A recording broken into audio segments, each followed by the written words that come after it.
امام حسن حضرت زہرا اور حضرت علی کے سب سے بڑے فرزند ہیں، جنہوں نے آغوش پیغمبر میں تربیت پائی اور پیغمبر انہیں بے انتہا چاہتے تھے۔ امام حسن حضرت علی کی تمام جنگوں میں رقاب علی میں بہت شجاعت کے ساتھ کافرین و منافقین سے جنگ کرتے رہے۔ لوگ انہیں ان کی جود و بخشش اور عطا سے پہچانتے تھے۔ امام حسن مال کو ایک امانت کے طور پر دیکھتے تھے اور ہمیشہ ان کی یہ کوشش رہتی تھی کہ یہ مال نیاز مند اور محتاجوں تک یعنی اس مال کے اصلی وارثوں تک پہنچ جائے۔ امام حسن نے اپنی زندگی میں 2 بار اپنے تمام مال کو محتاجوں میں تقسیم کیا اور 3 بار اپنے تمام مال کو غریبوں اور مسکینوں کو دیا۔ ایک دن ایک عرب شخص نے امام حسن سے کچھ پیسے مانگے۔ حضرت نے فرمایا، صندوق میں جو کچھ بھی ہے اسے دے دو۔ اے آقا، آپ نے مجھے اجازت نہ دی میں آپ کو بتاؤں کہ مجھے کتنے پیسوں کی ضرورت ہے۔ امام نے فرمایا، کس لیے بتانا چاہتے ہو؟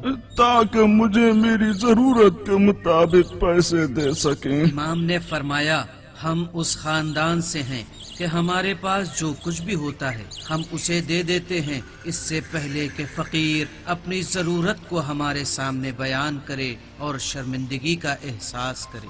امام کی عنایت اور سخاوت کا اثر دیکھ کر کسی ایک چاہنے والے نے سوال کیا، کیوں آپ کبھی کسی فقیر کو خالی ہاتھ لوٹنے نہیں دیتے؟ امام نے فرمایا، کیونکہ میں خدا کی عنایتوں کا محتاج ہوں اور میں اپنے خدا سے امید کرتا ہوں۔ میں کس طرح سے ایک ضرورت مند کو خالی ہاتھ جانے دوں، جبکہ میں خود خدا کی عنایت و عطا کا محتاج ہوں اور خدا نے مجھے یہ عادت دی ہے کہ میرے پاس جو کچھ بھی ہوتا ہے میں اسے دے دیتا ہوں۔ اگر میں اپنی اس عادت کو چھوڑ دوں تو میں ڈرتا ہوں کہ خدا بھی اپنی عنایت اور عطاؤں کو مجھ پر روک دے گا۔ امام حسن مال کو اس طرح دیکھتے تھے کہ جو کچھ بھی میرے ہاتھ میں ہے سب خدا کی عطا ہے اور لازم ہے کہ خدا کی راہ میں صرف کروں۔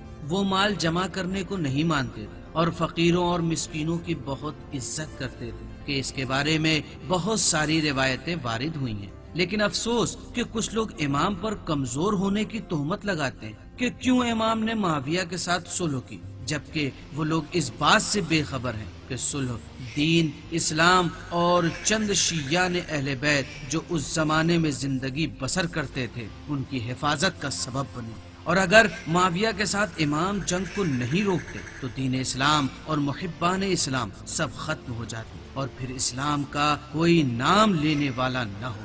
اور یہی صلح باعث بنی کہ امام اسلام کی بہتر تبلیغ کر سکے اور واقعہ کربلا کے لیے لوگوں کو آمادہ کر سکے۔ امام کے کسی چاہنے والے نے امام سے صلح کے بارے میں سوال کیا۔ حضرت نے فرمایا، معاویہ سے صلح کی وجہ یہ تھی کہ میں چاہتا تھا کہ جنگ اور قتل و غارت کو تم شیعوں سے دور کر سکو۔ کسی اور محب نے امام سے صلح کی وجہ پوچھی۔ امام نے فرمایا، مجھے خوف تھا کہ اگر میں معاویہ سے صلح نہ کروں تو اس زمین پر کوئی مسلمان باقی نہ بچے گا جو دین حقیقی کو بچا سکے۔ ابو سعید نامی شخص نے امام سے سوال کیا، آپ کی معاویہ فاسق کے ساتھ صلح کرنے کے پیچھے کیا سبب ہے؟ حضرت نے فرمایا، معاویہ سے میری صلح کے پیچھے وہی وجہ ہے جو وجہ پیغمبر اسلام کی یہودیوں اور اہل مکہ کے ساتھ حدیبیہ میں صلح کی تھی، اور یہی سبب ہے کہ اسلام آج تک باقی ہے۔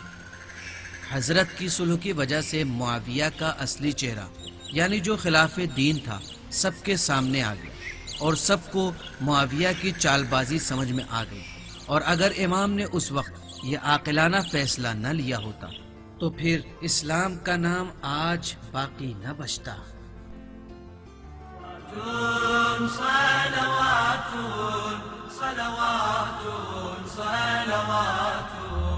صلوات